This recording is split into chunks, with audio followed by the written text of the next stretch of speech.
Bonjour, Monsieur Mike. Bonjour, Mademoiselle Edwige.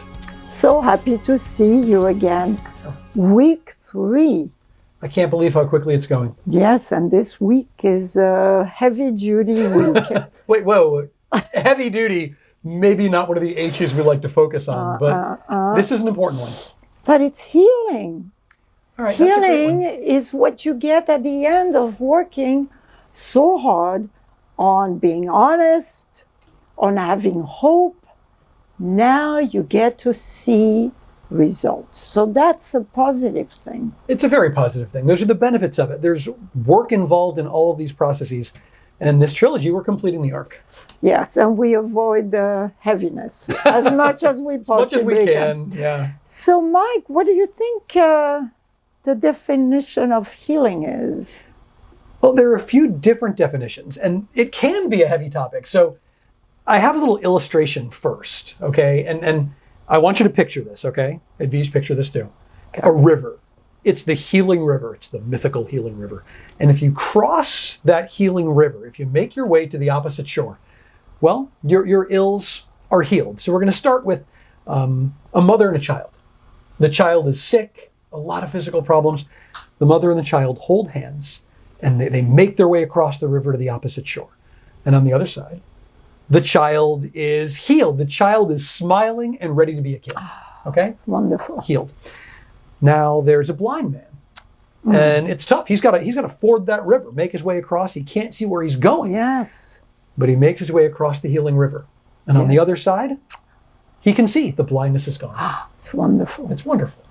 Now we picture a paralyzed man, no use of his legs. He's in his wheelchair. He's got to cross that river, and he's moving along. He goes in. He's fighting some of the sand on the bottom in the current, but he makes his way across. Bam! Brand new wheels on that chair. This is good. It's miraculous. All right. I have a story on healing. This is interesting. Okay. And especially if you're religious, you'll get into it even more excitedly. So it's a story about faith healing. Yes, you can go into a church, and there is a minister there that does work on you, incantation, prayers. Next thing you know, you are healed. So here is the story of this man who has the brand new wheels. Oh, But he gets yeah, around, huh? Yes, but he still can't walk. Still We can't know walk. the story. Okay. So he goes to the church. He hears about this famous church after the river He's story. forded the river. Now he goes to the church. And the minister, as I said, does his work, his magic, and tells the man, "Get up, my son, and walk." And the man stands up. He starts walking. And the minister is so excited to see the result. And he said, "How do you feel that you can walk?" And the man answers, "I still can't see."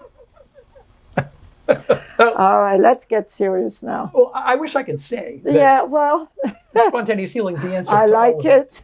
It's a great story, but sometimes we second guess a bit, right? And I wish I could say spontaneous healing was the answer for all of it, but it does take some effort. This is where some of the work comes in, right? Yeah. Yeah. You want me to tell you what I think about Well, healing? I do, because we told our stories, and let's get down to some brass tacks and definitions. Okay. What does healing mean to you, Edwige? Okay. Healing is to be healthy again, of course. It's the opposite side. Right. Healing is to become whole again and to be mended from all your pain and problems. I get that, and it's very subjective. It really is. To me, it's a very subjective sense of reconciliation, often with yourself. It's that sense of transcending suffering, and you know you're healed when that pain is gone. My journey, and we've touched on it before, but my journey really started with sobriety, right? And let's trace it through these H's. Honesty. I became honest with myself and others about the scope of my problem, the severity of my drinking problem. Then, after a while, that honesty did allow me to develop some hope that maybe I could overcome this, some hope that I could become whole. That's where the work came in. There was a lot of it.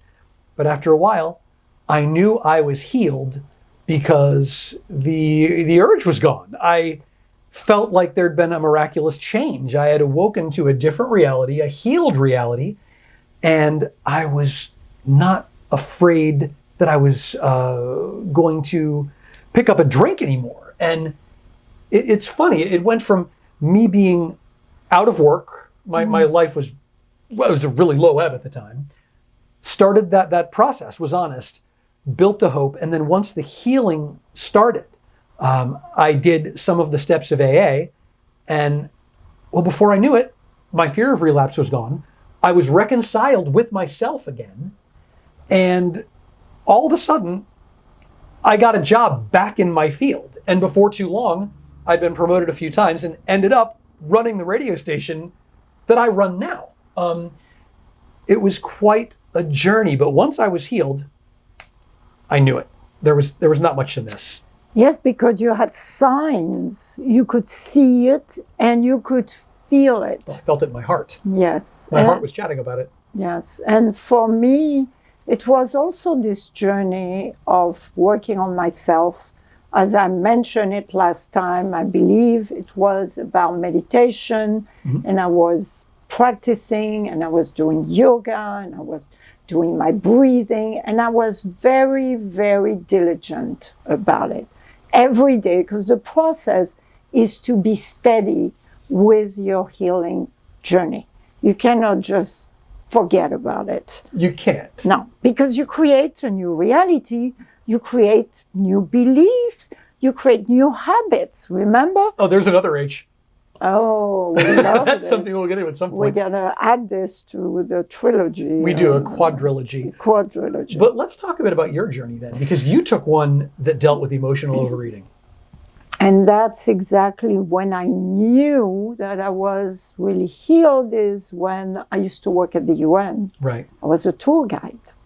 And I met this wonderful gentleman who was a journalist. And I really liked him a lot. And then one night he took me out for dinner and he told me that he met somebody else. And of course, broke my heart. Yeah. And that night I came home, and the usual pattern would have been to mend my pain, to reach out for the brownies, the chocolate, the cookies. Well, that night, Mike, I didn't feel the urge like you. You didn't feel like you wanted to drink. I sat with myself and quieted my mind, did my meditation, and reflected that what's the big deal? I mean, I was in my 20s. You know, it's the beginning of a lot of good things to come. And it was. And I met other people, and I forgot completely about this journalist in my life. And again here, we have parallel stories. The journey is the same. There are some differences in detail.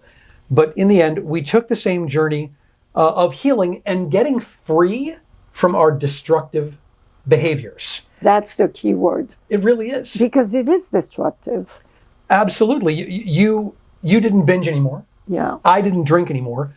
We were able to move on. And it's funny because willpower is a part of it, really. But once you feel the freedom and the joy and know that the healing is there, Yes. you can kind of continue on that journey feeling that way. I'm going to really argue with you, but I don't want to argue because you're too nice to argue with. Fair enough. Thank you. But just about willpower, Yes. to me, is the enemy of change. Because if you only act on, I won't drink, at one point it will break. What I believe is the journey of picturing yourself the way you want to be, and free, empowered, and joyful. You know, that makes a ton of sense because I'm a believer in the concept of what you focus on expands.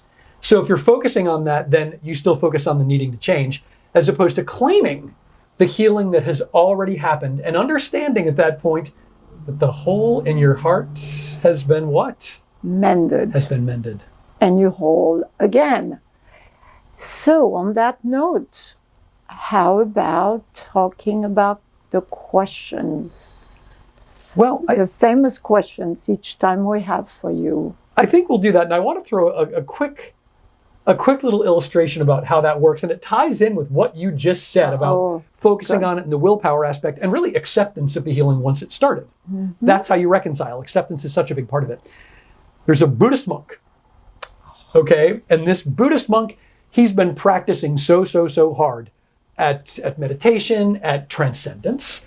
And one day, his teacher walks in and says, "Wow, you are the most thoughtless man I've ever seen. Keep up the good work." Thoughtless is the answer for the healing. In that case, it absolutely is. Now, we're going to talk about quieting the mind. We're going to talk about that sense of meditation. But first, it is that power of question that's so important. Yeah, because Mike, I want to incorporate those questions into the meditation today. Oh, I love that. What a great idea. Okay. It's a very focused meditation then. So there are a few questions we're going to take a look at. First of all, what do you need to heal? That's where the honesty comes in, right? Hold a clear intention and be honest about that intention. How would you feel when you know that you're committed to that journey? I remember how I felt when I realized I was actually committed to stopping drinking and what an important step that was. Imagine how you will feel when you know you are on that path to change. There's nothing in the world like it. And imagining that it is joyful. That's a big piece. The secret is to make this imagination joyful, because a friend of mine told me recently that the power of imagination, and think of the word imagination, right, is creating magic. Isn't it beautiful? It is. I guess in that case, see yourself the way that you want to be. Okay. How do you want to be? Picture yourself being there, living there, and experiencing that sense of being healed, being the best, the fullest that you can be. Free. There you go, right? Victory. So that's all right. So let's do it. Guide us. Okay. So we're going to, I'm inviting you all to uncross your legs and becoming grounded, becoming present to the here and the now, feeling your connection to the floor with your feet, feeling the balance in your body from the right side to the left side, feeling your head being lifted up towards the sky, the world of infinite possibilities. And as you begin to breathe deeply, I'd like to invite you to close your eyes so you are in your very intimate space. And as you close your eyes, just imagine, create those images. Imagine yourself the way you want to be, free. And project those images on a giant screen, as if you were sitting on a big chair into a screening room. And the movie begins. See yourself with a new behavior, empowering yourself, feeling loving to yourself, enjoying that freedom, expressing your joie de vivre. And put a smile on your face, the Buddha smile of appreciation and gratitude for this experience. And if you want to, you can make a fist with your non-dominant hand and think to yourself that powerful word we have given you many, many times now, victory. Thinking victory to me because you worked for this healing and this freedom. And release the fist, and with a smile on your face, return with your eyes open. And then Mike, with his new feeling, is going to give us a wonderful poem that he wrote about healing. I've been so inspired by the poems, by all of this work that we've been doing at Vige, that I figured I would write one about healing for us. So here goes. Hope you enjoy it. When the hole in your soul is finally mended, and the ache in your heart at long last is ended, when you're no longer drowning, but learning to cope, and through honesty, you've dared to have hope. When your mind is thoughtless, and you hear your heart's voice, and you understand truly, well, this is a choice, and you let yourself hear the wisdom of feeling, you've rejoined yourself. And that is true healing. Oh, this is magnificent. You like it? Yes, victory to you. Victory, thank you. By the way, I think it's time to say goodbye for now. I'm sad too, but it probably is. So we're going to say, As we always do, victory to us. Victory is ours. Victory to you. Victory is yours. Claim it. À bientôt. See you soon. Au revoir. Bye.